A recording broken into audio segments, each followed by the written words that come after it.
Hey everyone, and welcome back to the Ghost Biker Garage.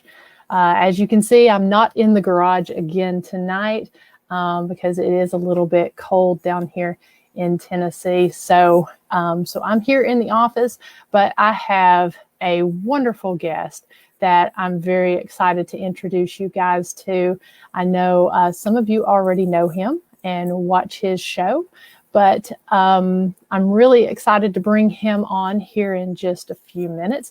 I'll pull him up here in just a second, but hope everyone had a wonderful New Year. And I'd like to thank you guys for tuning in on New Year's Eve for the live chat that we had with some of my friends. I know we had a great time, got to talk about some great topics and hear about some interesting things that's coming up in the new year. So, let me tell you just a little bit about my guest that I've got on tonight. His name is Brandon Marsh, and he is with the ParaUnity Podcast, as well as Transcendent Paranormal Society. ParaUnity Podcast is going into, or it's in the middle of its third season, and he's had some great guests on there, which we'll be talking about. And he is from the cold and great state of Iowa. So without any further ado, I'm going to go ahead and bring Brandon on here. See if we can get him pulled up. Hey, Brandon. Hey, how's it going? Going great. Thank you for coming on tonight. Yeah, absolutely. I'm glad you decided to invite me. It's kind of nice to flip the roles a little bit and be on your show rather than me always trying to sucker you onto mine. Right? I mean, the podcaster becomes the guest and the guest becomes the host. Yeah, hopefully I can live up to the expectation that you've always already set. So. Well, ditto. I mean, because, this is something that I've been kind of trying and in the last little bit, creating more content, but bringing on some of my friends that are doing some great things with their teams, with their shows, other content creators that I can introduce my friends to. So that's sort of what this is about, just real casual kind of, shop talk. And so we've got, a few people on here. And so if, I'm going to be manning the chat, and we'll pop some of those questions up if someone has any questions while we're talking. But that's my cat. That's not a ghost. that was reaching up there. So tell us a little bit about how you got started in the paranormal and what you do. Oh, geez. Good thing we have a little bit of time tonight. No, well, just like a lot of the people that are in the paranormal field, I got started with having something that happened with me when I was a kid. Just like everybody else, you get that little bit of a taste and it just kind of puts those questions in your mind and it just makes you want to, go and chase it down and figure out what that was. So mine, if you listen to our Shadow Person episode that we did, I actually go into very animated details about what happened with it. But basically, long story short, when I was a child, my brother and I had this shadow person that used to come into our room at night, and he was just huge. I guess I should say it was huge, but it was, a little bit taller than the doorway, a little bit wider than it. It didn't have a hat or nothing. It looked like it was kind of hooded. You couldn't see facial features, nothing, but it was dark enough to where even in the darkened room, it was fully visible. And, me being as amazingly brave as I am, I used to pull the blankets like right up over my head and hide there all night to the point to where I couldn't breathe under the thing. And I think that ended up kind of hurting me a little bit later on in life. My wife will admit that I'm a horrible snorer. But yeah, anyway, so we had that going on, and, neither of us knew what it was. Neither of us could find out an answer. Mom would just pass it off. Dad wouldn't even acknowledge the fact that we said anything about it. And then it was kind of fed into it that, we used to love watching horror movies because, back then, you had all the great movies, the black and white movies that you had out like Frankenstein and Dracula and all that stuff. And then, they'd have the Tales from the Crypt with the Crypt Keeper on there and watching all that weird stuff. And so, it was always kind of our little thing where we'd sneak out in the middle of the night and watch these movies, and you know, unless that thing was standing in our doorway, and then we just hid for the night. But from there, I had moved actually here to Cedar Rapids, and some friends of mine were involved with one of the subsidiaries of TAPS, you know, from the original Ghost Hunter show. And they invited me to get involved with it. And I was like, this is stupid. I'm not going to go stand in somebody's house in the middle of the night in the dark and try to talk to things that aren't there. And, you know, this is stupid. They're going to think we're stealing their stuff or something. And so I still was kind of like, maybe I should check this out. So I decided to do it and got hooked on it. And that was over 14 years ago now. And I've done everything from starting teams to being the lead investigator to the tech guy to the newbie to, I mean, everything. I even was training people for a while, kind of like a feeder system. So that way I would train these people on how to investigate, and they'd go off and find a team and, you know, go on their merry way. And so it's always been, once I got into it, I couldn't stop. Mm-hmm. And now I was working third shift, and I was listening to podcasts all night because, you know, what's a better way to pass 8 hours of your night? Yes. And there's so many good ones out there, but I was always like, there's not one that actually talks to people that do the investigations. It's either we're telling ghost stories or we're talking about a haunted location that 50 other podcasts have talked about. I mean, who hasn't heard about Waverly Hills or, you know, something like that? And I'm like, I'd love to listen to one that actually talked to the people that went into it and what they found and how they did it, and see how that kind of relates to me, and or see if it's similar to what I do. And I mean, you know, maybe I can give them tips, or maybe they can give me tips or something like that. I'm like, there's got to be some kind of interest in this. And so it's like, well, how hard could it be to run a podcast? Well, I've learned now. And that's kind of how we got started. And I mean, you know, you've been on the show. One of our listeners, Chris Sumner's been on it. Hi, Chris. But yeah, I mean, so that's kind of how we got started, and it's been a crazy ride. I mean, we have, what is it? We're getting close to 3,500 downloaded listeners, and we're listened to in 27 different countries around the world. And I mean, I don't even think they can understand what I say in half of them, but you know, they listen. So thank you. Yeah. You just joined a new radio network, didn't you? This past year? Yes. For the start of season 3, we actually teamed up and we joined the Paranormality Radio Network. And if anybody out there listening has a show and they're looking for something like that to kind of help them up, this is definitely the one to go, because they don't push advertisements on there. They don't force you to try and do all that stuff. They let you be you, and they're just there to help out. Mm-hmm. And I mean, they're great. They run it like it's a family.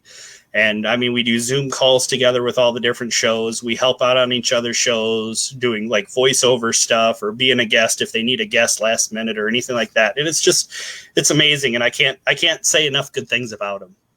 Yeah, I remember when you and I worked together on your Halloween special, which I thought was just the coolest thing. You know, I really enjoyed listening to the different stories, and we can talk about that here in a few minutes. But you were telling me about this network, and I thought that was just the greatest thing as far as, you know, one, it's nice to listen to shows where someone's not trying to sell you something.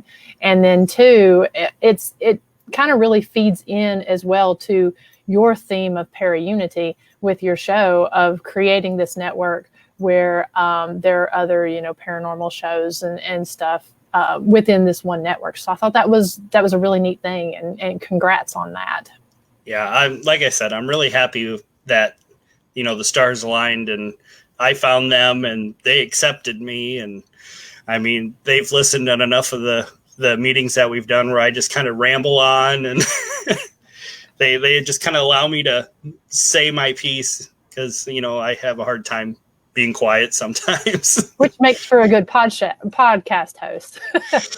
Or I'm very boring, one of the two. Well, you've had some really good, just everything from a variety, from other teams to authors to other podcasters. And I've really enjoyed the variety. And we were talking a little bit before the show here.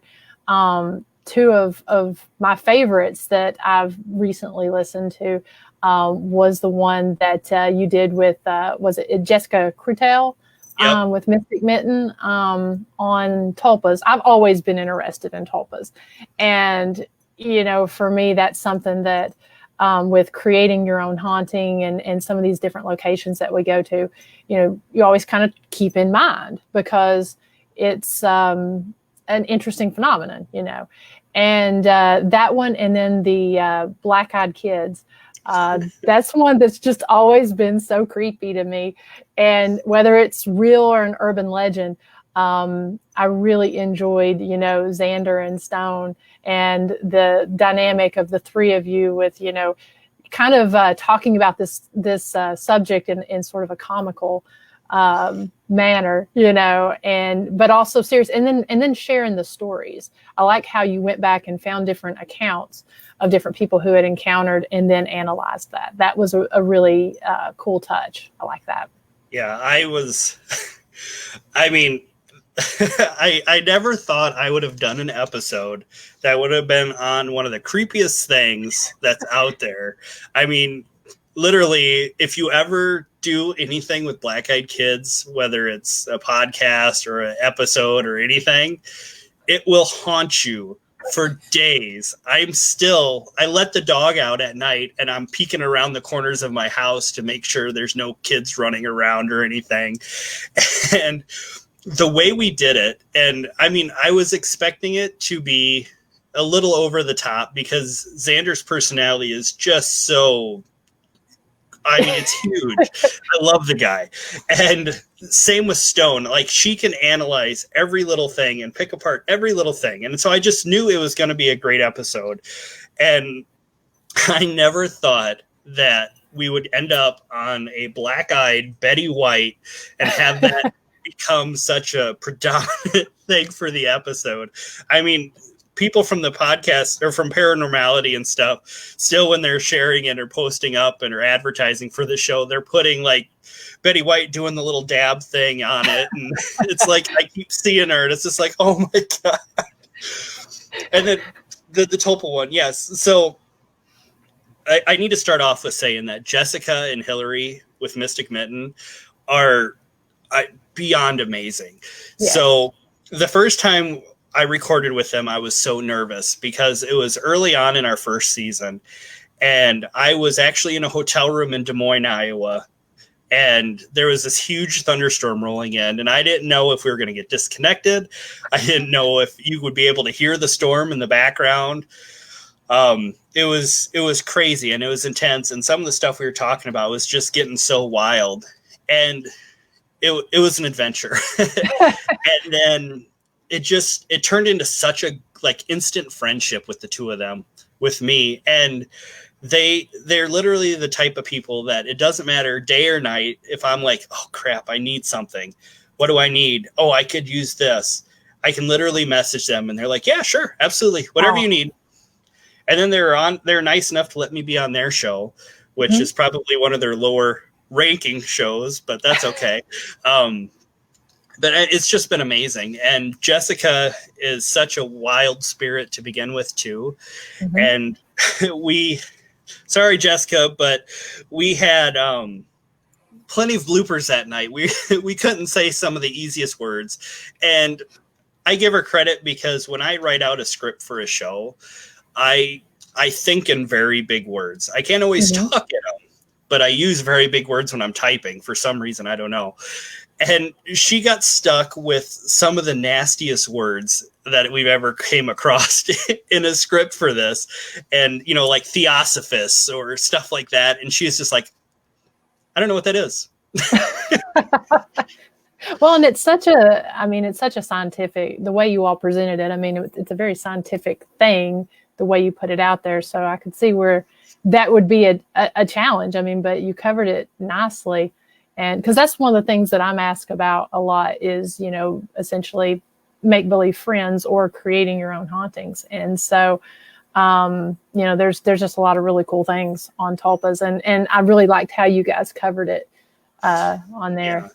Well, and I think those tulpas are really going to play a part into this upcoming year as well, because I think, and we'll get all deep here for a second, but I think with everybody being isolated and stuck with the virus pandemic and stuff, I'm really thinking that we're going to start getting more responses of things that have gotten out of control just because of being stuck at home. I mean, there's lots of communication on, more people noticing that there's things going on in their house, whether it's hauntings or poltergeist type stuff. And I wouldn't be surprised if tulpas start coming up too, because I mean, just think of how mentally challenging this has been for people. And then especially people that have that type of personality or issue that, causes them to have that, I don't want to call it like separation anxiety or something from being around others, what's to stop them from going, I'll just make myself a friend. Yeah. Yeah. Well, I mean, I'm a very introverted person, but through doing Ghost Biker and everything, I guess I have extroverted tendencies, I guess. And I really had to come out of that introversion really quick in doing this. And so I found, it's not affected us as much here in Tennessee and this region as far as shutdowns. Now, I mean, the virus has affected us, but not the shutdowns. We've still had a lot of freedoms to travel. But I've found just in the last couple months that I've been doing a lot more podcasts as far as watching them and participating in the live chats and stuff like that, just because, I am here, having that withdrawal from the seeing people, on a day-to-day basis, because I'm working from home too. So other than seeing my mom, I'm not really seeing a lot of people, during this time. So I agree. I think that's probably going to play a big role next year. It's going to be interesting to see the locations that we investigated this year. I investigated about 6 different locations in 2020, and the activity was different. For myself, my theory was just that it was kind of the energy of the world, kind of, just everyone seems to kind of be in a negative, depressive state, or at least more just an uncertainty. And I kind of felt like some of the energy that was picking up on was potentially from just the state of the energy from the living, I guess, more so than. So. Well, and I wrote an article about that. That's going to be published in an upcoming magazine here, just about 2020. And we were discussing about how so much of this year has fed into the paranormal. I mean, there's a lot of people out there that are talking about how the veils are getting closer. And then the new one going around is that things were misread with the Mayan calendar, and it was actually supposed to be 2021 or 2020. And so that there could be that into it, but you're absolutely right. I mean, you look at it, the politics, the social injustice, the pandemic. I mean, all of that is just festering on everybody because we're all stuck inside.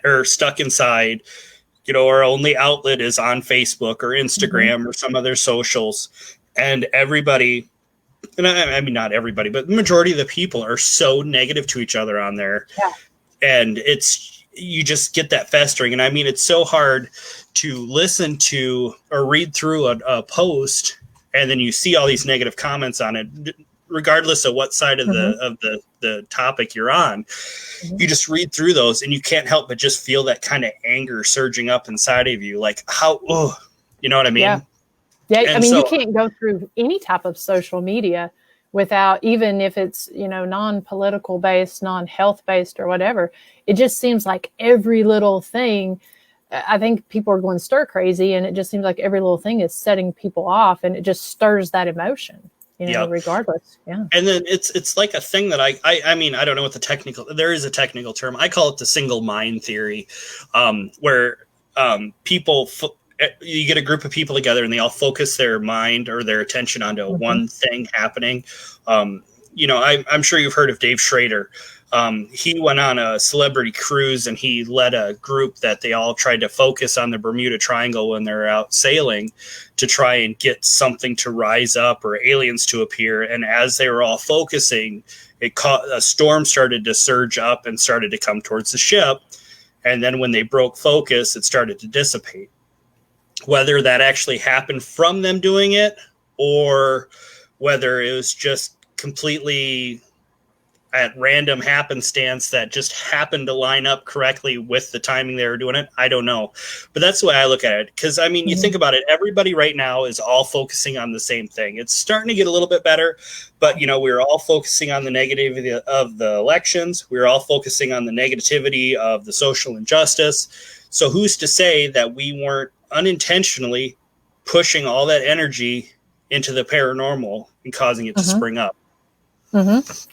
Yeah, I mean, I've heard multiple theories. Another theory that someone had put out there that I hadn't really thought a lot about was just all the deaths that we were having at one time, increasing the activity and sort of like a rush or an overload.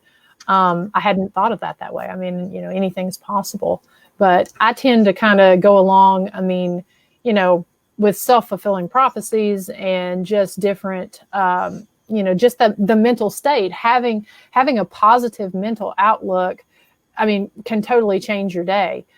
Somebody coming and telling you that you don't look good or you look sick, if you kind of aren't really thinking positive, the more you think and dwell on that, you start to think, well, maybe I am, that sort of thing. So, I kind of tend to think that may, it's going to be interesting, I guess, to see what that type of activity is going to go into 2021 if we don't sort of raise our vibrations and raise our outlook into a more positive light. It's going to be interesting to see how that goes. Absolutely. And I mean, it could be, I never even thought about the fact with all the extra deaths on there, because we're at over 200,000 deaths just in the United States. I'm sure St. Michael's probably backed up there a little bit. And, I guess I never took the deaths into consideration, but that's a very valid point. I hadn't either. Yeah, that was something I hadn't really thought about, just because I guess you don't really think of it until you really think of the numbers and stuff. So, well, and it kind of doesn't help either that the news every single night has to sit there and flash it and remind you there's this many deaths now, there's this many deaths now, and it almost makes you numb to it, and you hear it and you just kind of let it pass by you and you don't pay attention, which is horrible, but it happens. Yeah. And I look at it this way, I may have a COVID tummy going on, but here in Iowa it's cold and this is just my insulation. So Quarantine 15 is a real thing. That's right. I know I'm suffering from it. So, well, we lost all our trees and our corn and everything this fall with that big derecho we had. And, so we don't have as much of a wind block anymore. So it's a whole lot colder here. That was pretty crazy. Is that something that's common, or was that a pretty out of the norm thing? Derechos themselves are not uncommon. That strength of one is. Okay. So, especially for Iowa. So, where I'm at, just outside of Cedar Rapids, we were actually in one of the hardest hit areas with it. We had sustained winds of 112 miles an hour for over an hour. So constant 112 mile an hour winds. Every time the wind blew, it was essentially a small tornado. And then the wind gusts themselves were up to 140. Wow. So, and these are just, the straight winds that are just cutting through. And I mean, it was crazy because I have one of those NOAA weather radio things. Mm-hmm. And so I was out working, you'd be proud of me. I was out in the driveway working on a car, and the sirens went off, and my teenager's like, Dad, I think the sirens are going off. And I'm like, no, it's just a motorcycle, whatever, we'll get this finished. And he's like, no, pop out from underneath the car and listen, because this is literally, it sounds like tornado sirens. So we did, and sure enough, they were. So we had maybe about 15, 20 minutes to get everybody packed up and down to the basement. And I mean, once we got down there, it hit, and like within 5 minutes we lost our power, and then another 5 minutes later we lost our Wi-Fi like data plans, so like our phones quit working. And then a little bit after that, the actual weather radio went offline because the weather radio tower went down. And I mean, literally we had nothing. So it was pitch black. All you could hear was the wind blowing. You could hear things breaking and snapping. Our back patio, actually the attachments that hold it into the concrete actually ripped loose. And so our whole roof was going like this on our back patio, and you could just hear it thumping. And I mean, we were doing everything we could to stay calm for the kids, because I mean, we didn't think there was going to be a house left when it got done. It was that bad. And like I said, the winds just kept going for over an hour nonstop. And I mean, there's a window on the far edge of where our safe room is, and you could just see trees and everything just blowing past it. And I mean, it was just crazy. We came upside and it looked like a bomb had gone off. Wow, that's crazy. And instead of it being like in a path like a tornado, it was the entire city everywhere. And I mean, we have between Cedar Rapids, Hiawatha, Marion, Robbins, Palo, I mean, all these little suburbs of Cedar Rapids, they were all just leveled. You couldn't drive. We couldn't get out of our house for 5 hours because we had to clear the trees. No one on our street could go anywhere because of the power lines and the trees everywhere. They're just scattered. And it was very intense. And that was right in the middle of COVID. And we had the choice of either helping our neighbors and ignoring the fact that there's this virus going on and help each other, or just hunker down and not do anything until this may be passed. So, but luckily the neighborhood that I'm in, all of us neighbors, we got together, we went door to door and checked on all the neighbors, and it worked out. I mean, we all got together with chainsaws and cleared the roads so we could get out and get groceries, and we bought groceries for each other. And I mean, it worked out well, but I mean, you still went out without power for almost 2 weeks straight. I was going to ask how long everyone was offline for there. Yep. The quickest they got power back in some places was like 3 days. Mm-hmm. Most people, especially in my area, was about 2 week time, but there was some that actually went over a month without power.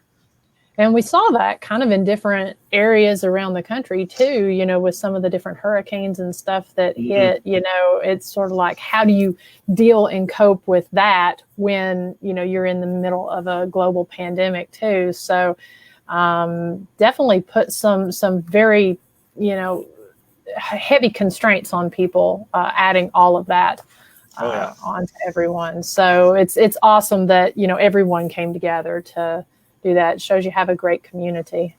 Yeah, and they do. They really bend over backwards to help this community. We actually, people were going around. We actually were one. We actually invited food trucks and coffee trucks and stuff like that to come and park in front of our house, which obviously isn't normally a place to go.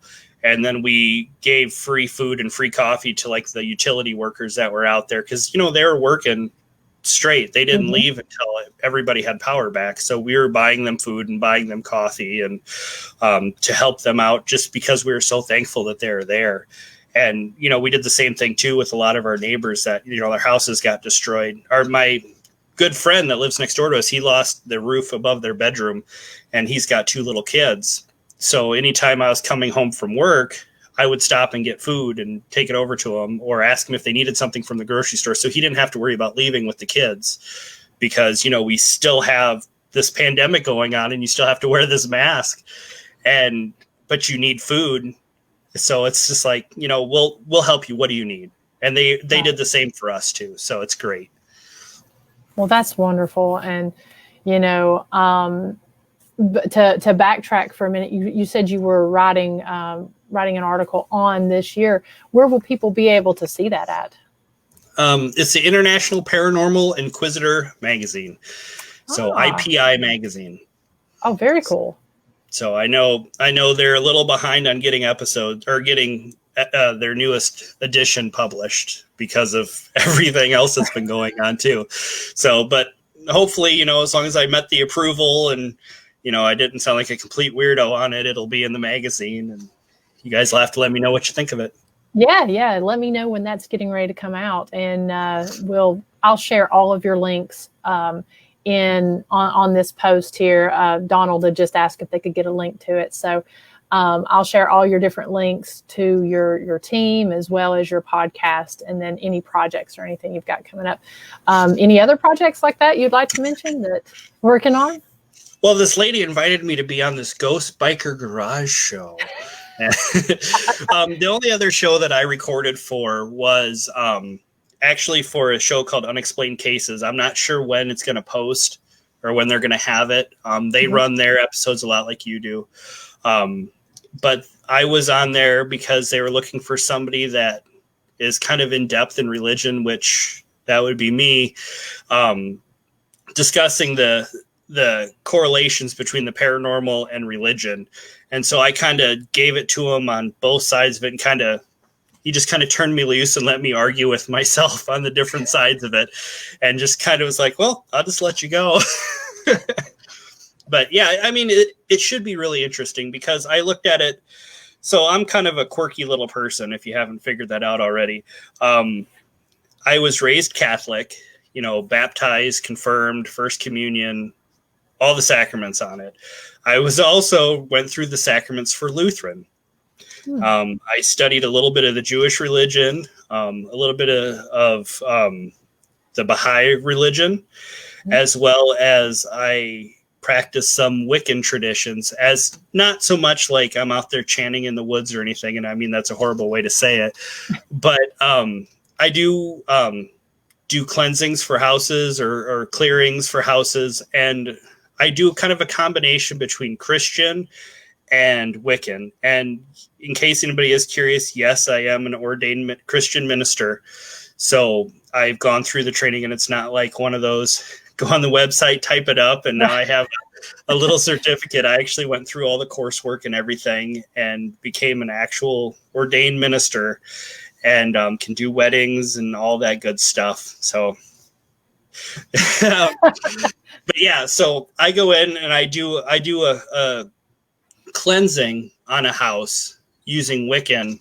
I cast my circle, I say my spells, I invoke whatever goddesses I feel are going to help us in the situation, go through with my sage and with my other herbs, and I cleanse the house and purify it. And then I go back through and do a Christian clearing rite where we use the holy water and the rosaries, and I invoke the name of Jesus and I cast it out of the house. So that seems to have worked really well. Luckily, I don't have to do it too often because it is absolutely exhausting. You get through doing that and you're wiped out for days. It's so exhausting. And I mean, one of the last places I did it at, it's the whole time I was doing it, it just felt like someone was squeezing on my throat as we were going through it. So it's intense. But so he reached out to me and is like, hey, you want to talk a little religion mixed with paranormal on my show? And it's like, yeah, sign me up. I'm there. So it should be pretty interesting. Well, that's always fascinated me because, I'm Christian, raised in church all my life. And, I feel the two go hand in hand, just because, that's, for me, where I get my theories of what happens, in the afterlife. So, I'm always interested to hear the combination of the two. And I didn't know that about you. And so I'm actually really fascinated. It's an interesting way to do the combination. You cover all bases, sounds like. Yeah. And I mean, if you think about it, no religion out there has it right.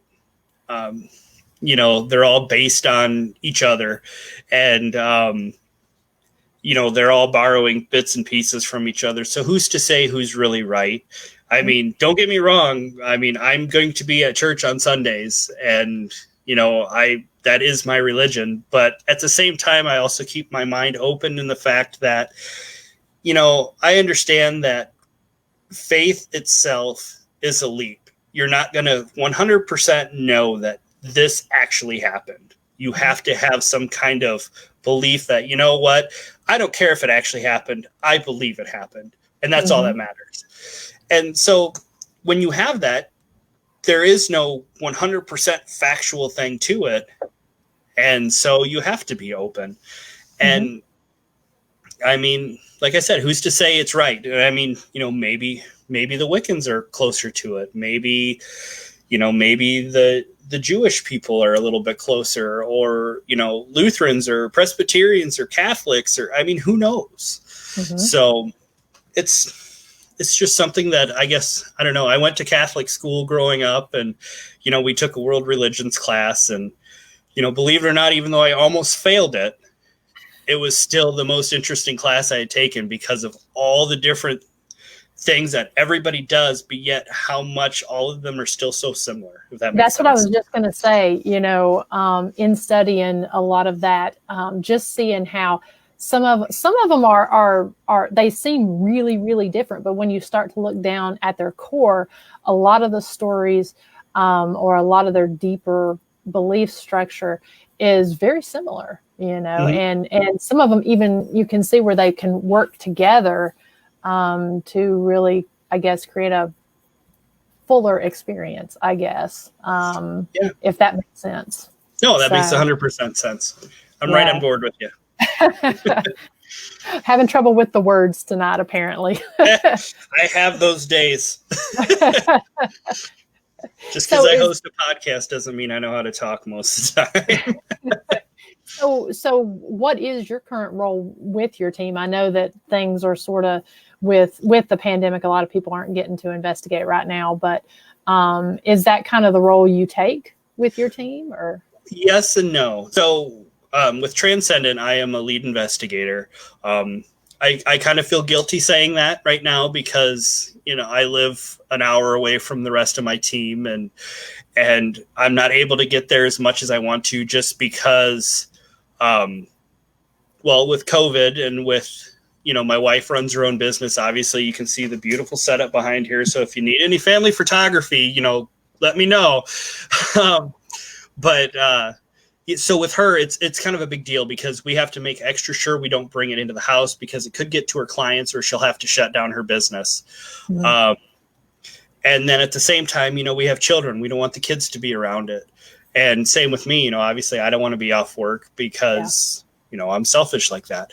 And so we really have to be careful with it. And so I've been really kind of pushed back with being involved with it. I know they've done a few investigations. They went and actually did one of the ice arena there in Dubuque and got some kind of mixed reviews. Although I did hear that after the team went in, they haven't been having any of the same issues reoccurring. So hopefully them being there helped with that.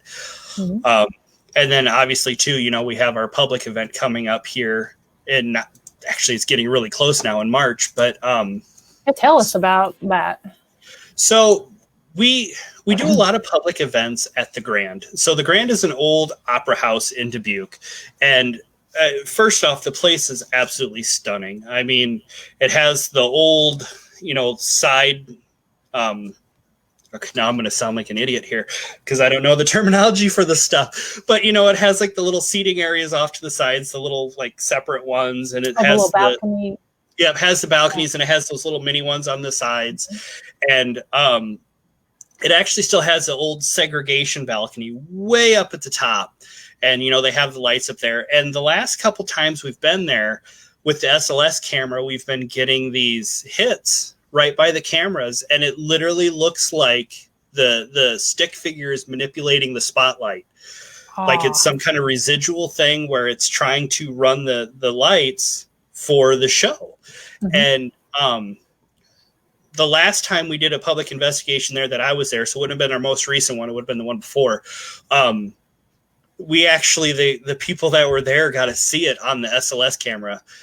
So basically the way we run this is you come in, you buy your ticket, you come in, we feed you, which that's a win right there.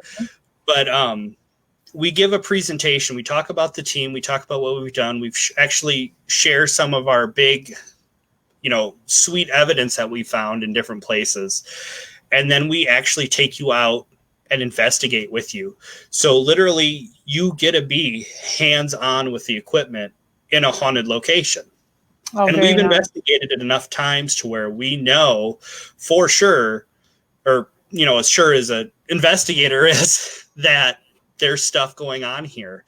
And some of the stuff we've caught there is crazy. So like another SLS camera, that was an event that was amazing. And unfortunately, like most paranormal things, the camera malfunctioned, so we don't have proof of it. But we were down in the basement in what used to be the old costume shop. And we found all these old hand-painted tiles stacked up against the wall. And I was standing back running the camera, and the rest of the team was looking at these tiles. And literally the 5 of them were standing there. And as I'm, panning it across, you're getting your stick figures for each person, which is what it's supposed to do. And then beside one of our other gals that was on the team, there was a 6th stick figure standing there that didn't have a body. It looked like its arms were moving around. Like it looked like it was trying to explain what it was that they were looking at. And it was there for a little bit and then it vanished. And it was so cool that, it was trying to tell us the story. At least I'm assuming that's what it's doing. Mm-hmm. But we've had great EVPs in there. We've had cold spots. We've had all sorts of different hits. And I mean, quirky enough for you. I've completely side note now. So a lot of people use REM pods. Mm-hmm. In 14 years, I've never gotten a response on a REM pod. Oh, really? That's interesting. They hate me. So they're hard to set off in some places. That's why when I get activity on one that's not just, the battery dying, I'm always impressed because, once the battery starts dying, it's going to start screaming on you. But yeah, I mean, Yeah, we, any investigation I've been on that never goes off ever. 14 years, nothing. I'm glad I've never bought one, but the team has them. But yeah, I mean, the first time it probably does go off, I'll probably run out of the front door. But yeah, I mean, it's just crazy. It's just a side note. I was thinking about it because we always put one on the center of the stage. We even had Jim, and I mean, Jim. I was just about to mention Jim. And Jim will probably choke me out for this, but that's fine. I haven't seen him in a while, so I need to see him again soon anyways. We actually got him up there performing on stage to try and trigger it, and dancing and everything. And he couldn't get nothing. So really, other than us giggling at the fact that he was up there just, cutting a rug. I like Jim, and I've known Jim for a couple years now, and he's, I love his enthusiasm. And then also just, he's very knowledgeable about things. And so, and then just his, he reached out to me, it was, I guess, about 3 years ago, I believe. And, just very welcoming, very unifying, that sort of thing. I know he does a lot of speaking engagements too, I think, sort of education. Yeah. And I mean, so we have 2, I guess you'd call them founders or heads of the thing. And him and Allie are the 2 that we have. And I mean, Jim is absolutely amazing. I mean, he can look at things that, from this analytical mindset that, most people don't usually think about looking at it from that side. But he also at the same time can take not important information, but it's serious information. And he gives it to you in the most sarcastically abstract way to where you kind of have to stop and be like, what? So, but I mean, Jim is absolutely amazing. He knows the stuff. And I mean, we couldn't have managed to have a better head person on our team. And Allie's the same way. I mean, you can't not have positive vibes around Allie. She's just that type of person. Like I get around her and it's just like, I'm in a good mood. I don't care. Demon house, whatever. I'm good mood. Let's go. So, I mean, it's a great team. And I mean, you know, all the other people we have on our team too. And this is where it's going to sound horrible because I haven't been around the team. We do have a new person on there that I haven't worked with her yet, so I can't say anything. I'm sorry.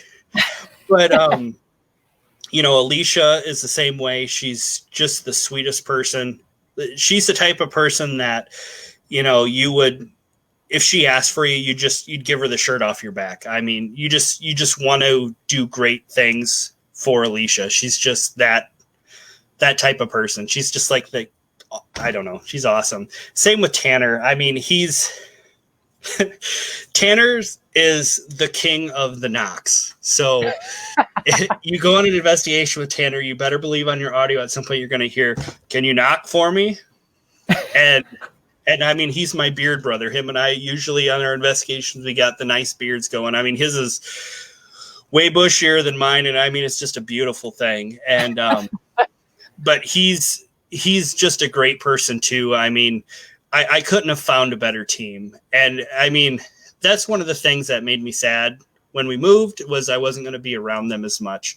But I mean, absolutely every single person on that team fits. It's just like a puzzle piece. I mean, it's great.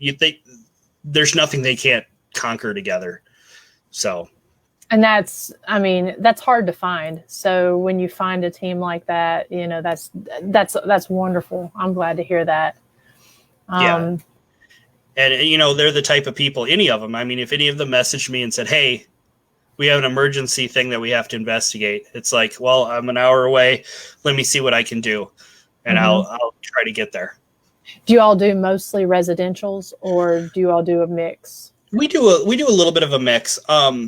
We've had a few different places. One place that was really interesting that actually only 3 of us went on. It was one of the last ones I think was able to go to, was one of the older places in Dubuque. So now Dubuque, Iowa is essentially, it's the key city. It's the first city for Iowa that, you know, the Catholics, they have the big cathedral there. There's a ton of old churches in it.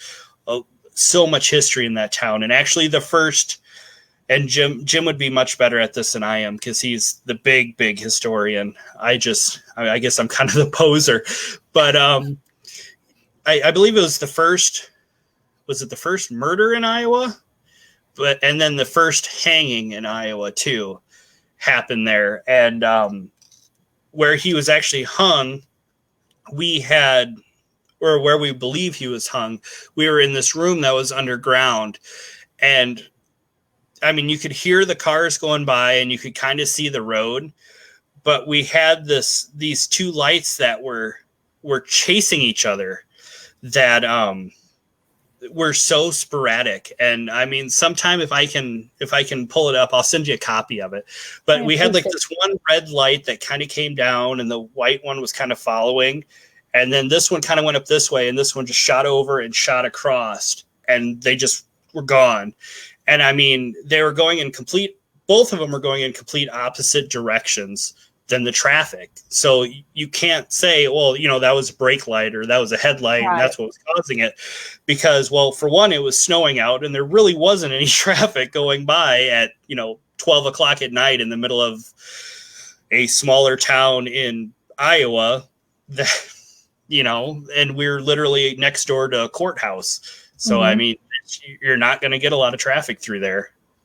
Yeah. So, but it was interesting. And I mean, Jim and Allie do a great job at finding locations for us, for the team. Mm-hmm. I mean, it's always interesting. We have a lot of places in Wisconsin we've gone to that have had some really crazy things, and all over different places in Iowa.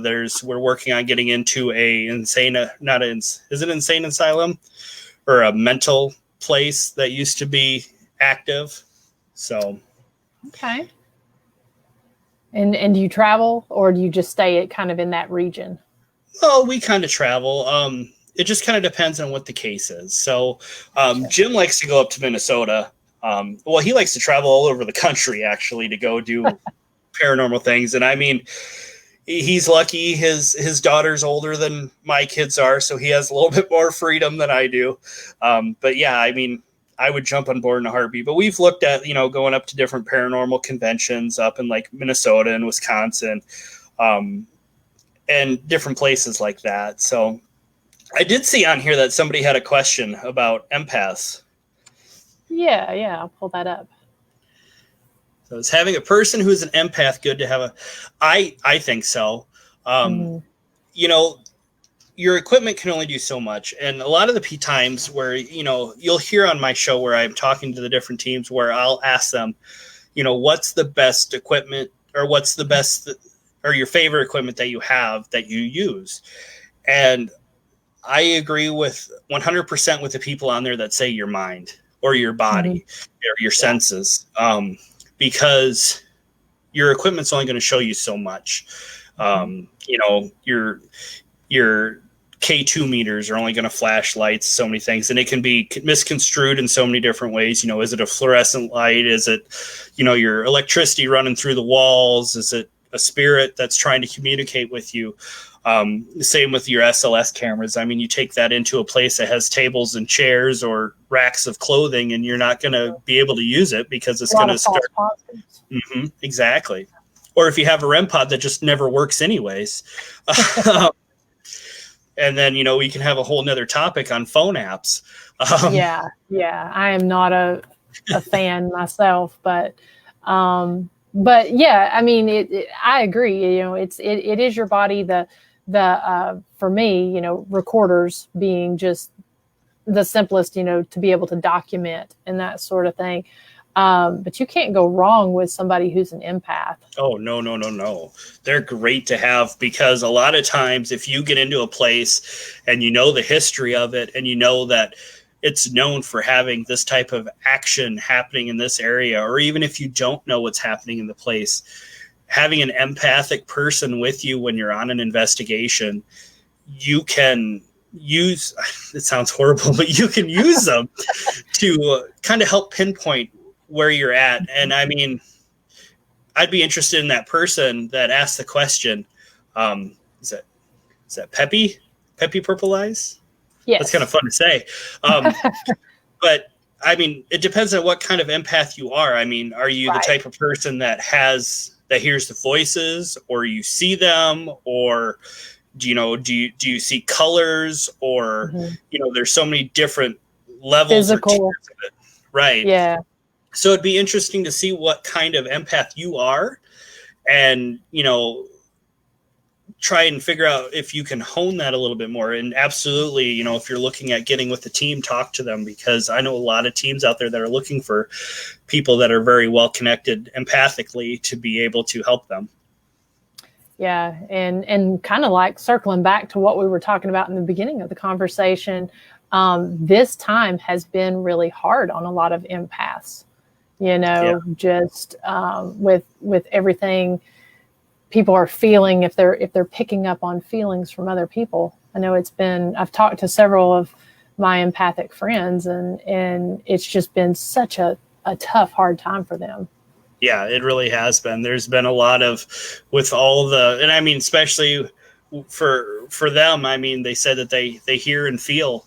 So, I mean, I'm sure you're feeling very, very heavy feelings, especially in this last year, of just everything that's going on. I know a lot of some of the mediums that I talked to have just said they've been almost getting thrown into these deep depressions, because there's just so much bearing down on them that they just can't filter through it like they normally do. And it's probably hard too to be able to distinguish what is your own feelings versus what you're picking up from other people. Yeah. And I'm not empathic at all. Usually if something crazy is starting to happen, I can kind of feel the electricity charge in the room, but that's not empathic. That's just, I probably shocked myself too many times when I was a kid messing with things. But I've always kind of looked at it, and I could be wrong. So, empaths out there, you can correct me. But anything that you're feeling essentially consumes your feelings from the way I understand it. So they're essentially, just become one. So whatever they're projecting onto you is what you feelings become. I think, I don't know. Yeah. Yeah. And so it can be hard if you've not worked on it to distinguish the difference, and not become overwhelmed from all of it. But looks like I'm trying to keep it to an hour. And so I'm going to, if you've got anything else you want to talk about as far as, so you are are you in the middle of your third season, or did you just wrap up the third season? We're about we're right about halfway through the third season. We have a new episode coming out this Monday. It's with a team out of Surprise, Arizona, and that town itself is pretty entertaining because, it was named, the lady that owned the land that founded the town named it Surprise because she was surprised if it ever amount to anything. But so they're a good team. He's kind of empathic a little bit, but he's very much into the paranormal. His wife is actually empathic to the point where she actually, as she tries to focus on things, actually sees colors. And near the end of the episode, we're actually discussing if she could record herself doing her meditations to see if she could actually project the colors visibly on a spectrum to where other people can see them. Oh, interesting. So it's kind of cool. And they get into some wild and crazy things. They also keep haunted dolls in their house, and more power to them. But we have some cool stuff coming up. We're going to have an episode, hopefully yet this season, that we're going to discuss. We're going to have people that practice Santeria and practice voodoo that'll be on there. And we're going to discuss the kind of the similarities and differences between the two religions. Obviously, we're going to have more teams on there. We'll probably get a couple more authors on there because they seem to be really popular. And shout out to one of our listeners, Betsy. She was on the show too. She has some amazing books. She just had a new one come out too that I haven't got to read yet, and I'm looking forward to it. So the first one was amazing. Well, so now is definitely the perfect time. They can go back and catch up on your previous episodes, correct? From the website and Facebook. You can go on the website. And then if you ever want to hear a good haunted story about a place, hit me up offline or, in Messenger or something, and I'll let you know. I'll tell you about the haunted schoolhouse just outside of Phoenix, where we actually got kids quacking at us talking about animals. Now that's cool. That is really cool. Oh, and buy some shirts. Yes. So they can see your merch and all that on. You've got a great website. Got different things coming up, previous episodes, merchandise. And I've got that scrolling across the bottom here. But what I'll do is I'll go in and put all of your links. Yeah, exactly. I'll go in and put all of your links in the notes on this. I'll also be downloading this episode and posting it onto the YouTube channel. So, and it will be on my website as well. So people should go follow the team, follow ParaUnity Podcast, and check Brandon out. Because especially right now, it's a good time to catch up on stuff. Oh, absolutely. And you guys can message me at any time. I'm always happy to have a conversation. Just because you message me doesn't mean you have to be on the show. I'm more than happy to talk to people off the show. If you have questions, if you think I'm an idiot and want to set me straight, that's fine too. We'll have a nice debate on that. And you'll probably win. But that's okay, because it all counts. Well, but your show, I really like it. It's a very well produced show. The topics are great, and it's a very well produced show. So I enjoy listening to it. I appreciate that. Yeah, absolutely. That's a lot coming from you, because I get sucked into every one of your episodes. So, well, thank you. You still need to get out here to Iowa so we can do some investigating out here. Bring Chris with you if you have to. Yes, we'll get a group together and come out, and because that's one. I've been to most of the states here in the U.S., but I have not been to Iowa. So. One of the places that's one of my bucket list places, two, I want to go out to Villisca and Malvern Manor. I know that those are two that people, they're very commercial or whatever, but they're about 3 hours away from me, and they're about a half hour apart. And if you're going to hit Villisca and Malvern, you may as well go the extra, half hour, 45 minutes, and come up to the Farrar Schoolhouse, because that place has been popping lately. Yes, I follow Madison Smith, and she goes to Farrar a lot. And that, and I think Viner Furniture is another one. Oh, yeah, Yeah, so there's a lot of really cool places. Come around to the other side of the state, you can hit up Edinburgh Manor, because that place is insane too. So that place, I've never been able to go inside. So I've been into some crazy places, and I mean, we didn't even get into any of the topics or talk about any of the places that I've been with, some of the weird stuff that's happened. But go ahead and talk about that. Tell us a little bit about that. You're at your time cap. So but Edinburgh Manor. So I've been to it probably 6 or 7 times now, and I've never ever gone inside, because every time I pull in the parking lot, or the little circle drive of it, I cannot go inside. I just get this overwhelming urge in my body to just get the hell off the property.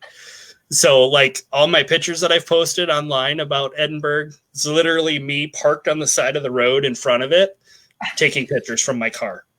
So wow. I need to get the right group of people with me, combination of my team, because my team they've gone out there several times, but it's before I was with them. I was going to say, I heard Jim talk about Edinburgh. Yeah, Jim's been out there, but I wasn't with him at the time, so I didn't get a chance to. I love that post. So I've never been able to get in there. And I mean, I've talked to a gentleman first season, and he's the caretaker of it. And I never knew that, getting in there and talking to him to begin with, until we actually started talking to get ready to record. And I was like, what? Are you serious right now? And so we did a whole extra episode with him to just talk about Edinburgh Manor. And he literally is there so much. He can sense which spirit is by him by what kind of pressure he feels on his body. Oh, wow. So it's because he's gotten so comfortable with them. And, he's like, yeah, sometimes they come home with me and they head back and they do this and they do that. And I'm just like, you are insane. You're crazy, but that's so cool at the same time that, you can do that. And so, I mean, the place is amazing. Sam, it's called Edinburgh Manor. It's kind of out in the middle of nowhere, Iowa. So you guys are going to be, I'm going to tell you where it is, and they're going to be like, what? So you get on this Highway 151, and just outside of Monticello, there's a turnoff, or actually at Monticello, there's a turnoff called, it's Old County Home Road. I forget what the highway is. I think it's Highway 36 or something like that. That'll take you out further into the middle of nowhere, into the cornfields. And you'll turn on this next road, and it's literally 5 minutes up the road from there. But it's literally out in the middle of nowhere. And, I mean, the place is amazing. So it's a great place. The history of it alone is amazing, because it's, it wasn't necessarily for mentally handicapped. It was more of you had it's like a boiling pot. You had the people that would lose their properties because they were poor. You had the people that had learning issues that they couldn't figure out what was wrong with you, or they couldn't handle you, so they would send you here to go live. They'd also have like the minor type of criminal people that were living in there too. And in this house they lived in, they had to do everything. They had to, farm the land. They had to make the food and do everything. And then this went on for years with this place. And then when they decided to be done with it, they just left. Like, you go in there and there's still in the doctor's offices, there's still paperwork in the drawers or in the files. It's just like everybody just went poof. So it's crazy. And just what was the reason? Was it funding? Or? I think it was funding. I'm not the person to talk about it. I mean, I don't know the whole history of it. But I mean, if you go back and check out our episodes from season 1, I mean, we get into a lot more of the detail of it, and it's just the story of it's crazy. And then the fact that it was the hauntings there are even crazier. I mean, not that we put much stock into ghost adventurers, because Zach is amazing, but they actually left early. They got scared out of the place. So anything that puts them in their place is okay by my book. And, if nothing else, I wanted to go there and thank them for doing that. But, I haven't been able to go on property, and maybe they get me confused with them and they just don't want me there. But I don't know. But no, it's out in the middle of nowhere. Check it out. It's outside of Amber, Iowa, which actually just lost their hula hoop tree. So there's an old tree that a hula hoop landed in the tree during a storm. And so people started driving by and throwing hula hoops into the tree for years upon years. And go onto our Facebook page. If you scroll back through there a little ways, you'll see a picture of the hula hoop tree before they tore it down. The storm this year kind of ruined it and made it unsafe. I mean, it was unsafe anyways. It was an old rotted tree right next to the highway where people would pull onto this shoulder that's about yay big to take pictures with it. Like me. And but yes, they ended up having to tear it down because it was just unsafe, especially since it was on a curve on this, and probably weighted down by hula hoops. Yeah, absolutely. There's hundreds upon hundreds of hula hoops on there. It was really kind of fun to see, but they just lost it. So we you can message me anytime. We'll talk about crazy haunted locations that I've been to. I've been to a lot of different states and seen haunted locations. See, the nice thing is I used to travel a lot for work, and every location I traveled to, I would find a team to meet up with, and we'd go and investigate something cool there. But the schoolhouse, that one's actually my favorite. One, because one of my friends that was a guest on the show during the very first episode, him and I met up in Phoenix, and we went, and he went with me to that investigation, as well as the next night, after eating way too much In-N-Out burger, we drove out to the Stardust Ranch to try and catch aliens. So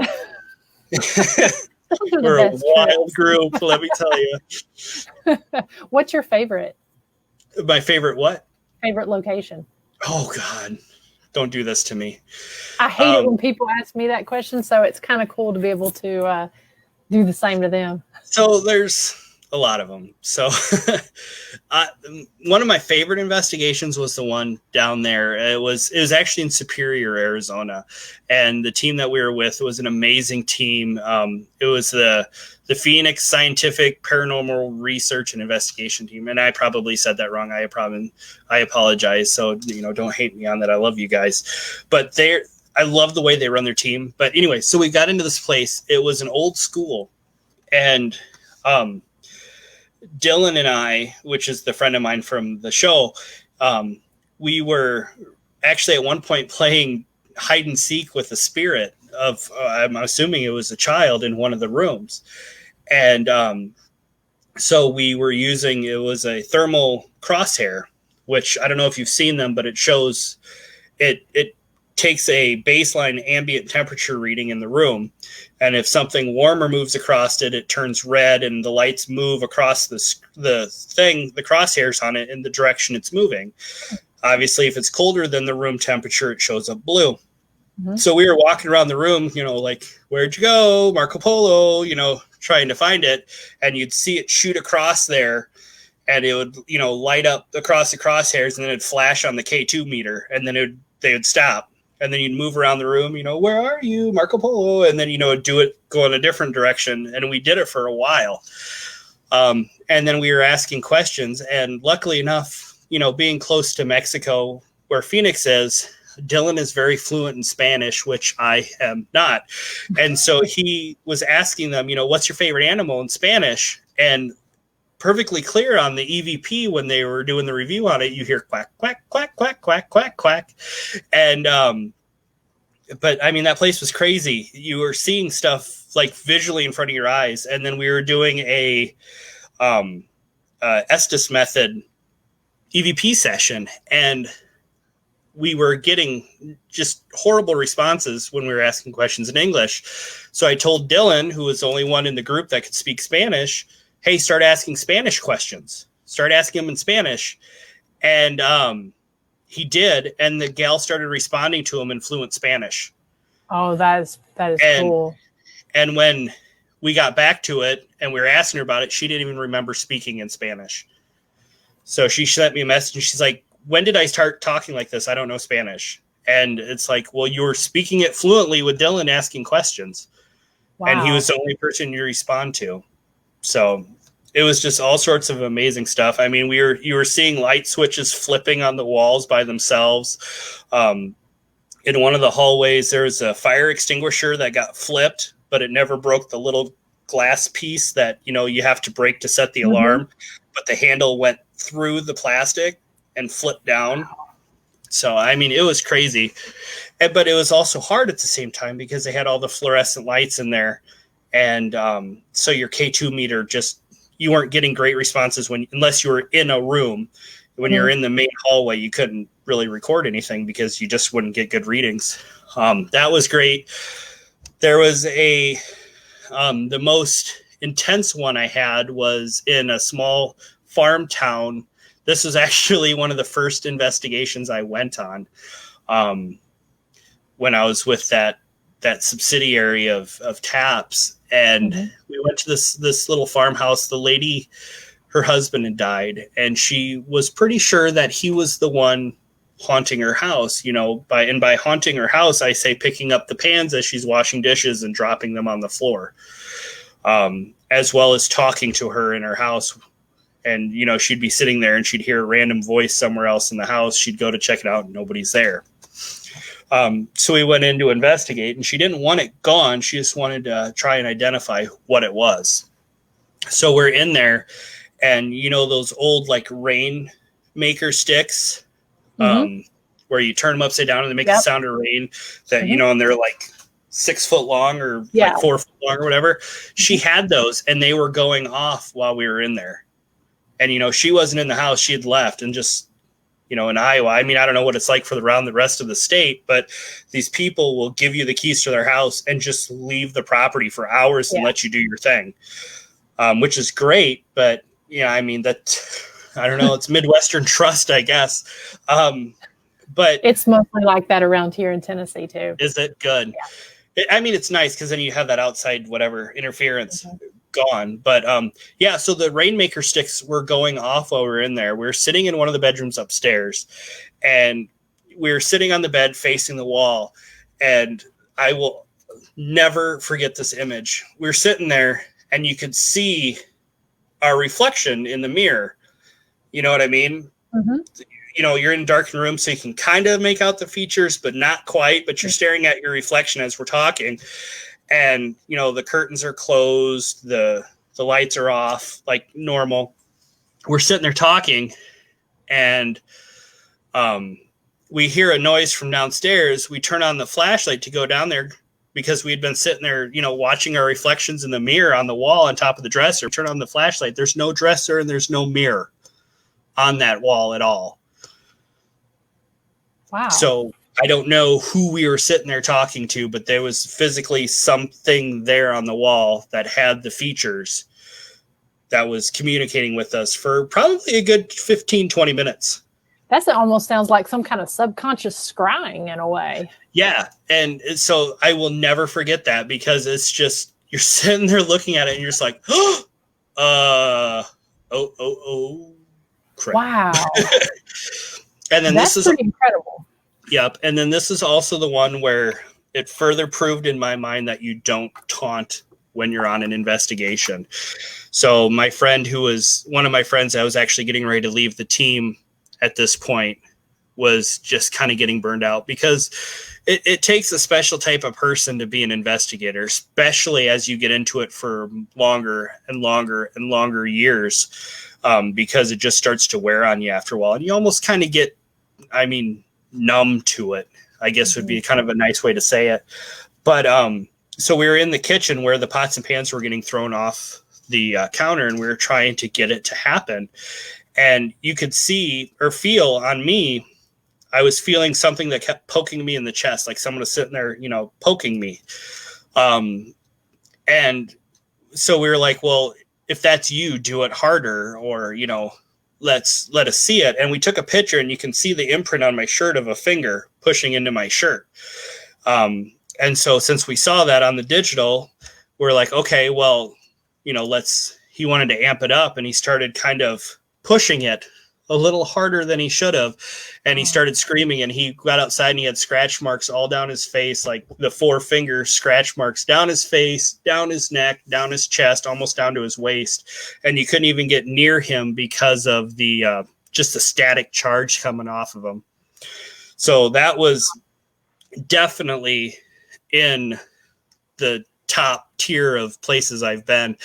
The other kind of nice thing with that is at one point on the EVPs, whatever the pet name, I don't remember, it's been 14 years, but the pet name that he used to call his wife when he was alive came up several times on the EVPs. So she was 100% sure that was her husband there. And he was playing jokes like he always did in real life by throwing her pants on the floor. So, Pepe, I do use dowsing rods. I'm not very good at them. But I do use them. I like to use them to kind of find portals, or to look for portals in locations. And I also use them a lot of times when I'm tracing ley lines through a property. That's probably, other than my recorder, that's my favorite actual tool to use. Dowsing rods make me nervous, because just a little twist of your wrist and it screws them up. So yeah, you have to be very careful. And I've had times where I just get completely nothing. And for me, that kind of, that really validates the few times that I have a good session. And I use them more. I'll do something where I will get blindfolded and ask questions. And, I'll have my camera person kind of disorient wherever I'm at and ask like directional type questions, for one thing, to point, if I'm doing a church, point to where the piano is, point to where the preacher stands. And you can't do that, and stop on a legit spot, Sure. If your eyes are covered, or print out pictures, if I'm in a location where we know some of the entities or some of the people that are in these locations, print off different pictures and space those around, and then blindfold and ask questions to point to who we're talking to and that sort of thing. Just different things to kind of try to combat the just flicks of the wrist, because Sure. you can easily move them, but it's harder to do that controlled stop, if you're with a flick of the wrist. But yeah, we had a house in one of the small towns in Iowa that we went to. This was actually with Transcendent, that we've had to go a couple times, that it didn't matter where in the house I was when I had my dowsing rods. They always pointed to the same section of the house. And actually at one point I actually saw a full shadow person run out and kind of watch us for a little bit and shoot back in that exact location where they kept pointing. So that house was intense. So I did a cleansing there, and it wasn't too fond of me doing that. But it helped them. They had some portals that were in there that had to get moved. We did some remote stuff with some mediums that help us with the team. And we went back for a secondary investigation, and I was not treated well in there at all by the stuff that was in there. I had a lot of very emotional issues in there where it felt like things were scratching at my face, where I just was overcome by just pure anger and just was getting aggressive and mean to everybody. And it was just wild. It was a really wild house. And I mean, I'm not sure what's happening with him now. I unfortunately, like I said, since I've kind of been out of the loop with COVID and moving, that I haven't heard anything, but I mean, last I heard, it seems like things have been going good for them. So they were actually one of those homes, because, you know, I get different calls from different people.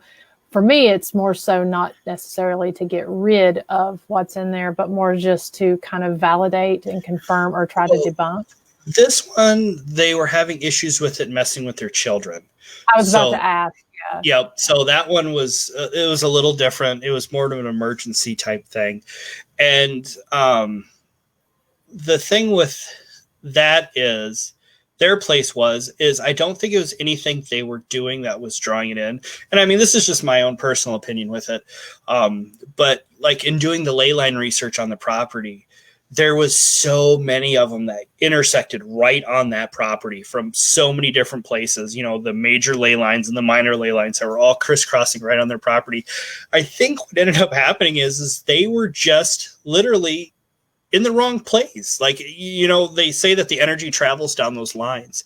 Mm-hmm. And I think essentially their house became almost like a bus stop to the energy traveling on these lines. And it's just because so many of them intersected, you know, it's Grand Central Station in Iowa.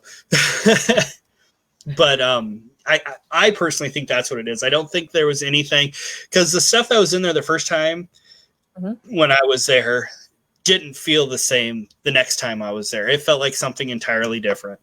And so I have a feeling that it was just something that just kept fluctuating through and constantly changing. And I mean, I had the shadow person by my garage just a couple days ago. And that I think was just kind of a transient passing through. I went outside to go start the car because, you know, it's cold here. And I thought somebody ran into my garage when I walked outside the house, because the garage door was open and I had was going out. My remote start wasn't triggering for some reason. And went outside, and you could see the shadow person just kind of right up towards the driver's door. And I thought somebody ran into my garage and was going to steal my car or something. And so I ran out there and looked, and there's nothing there. And then the next morning, or the next afternoon? I think it was the next afternoon. Is something shot right back by or over there on that side of the garage again. And it hasn't happened since. This would have been Christmas Day and then the day after Christmas. So, well, see, and ley lines are just fascinating, and that's actually a really good theory of why there would be travelers or that type of activity or different types of activity, you know, in that one location. So that's definitely something that's fascinating to me is ley lines, and I've found that a lot of the Midwestern areas, Ohio.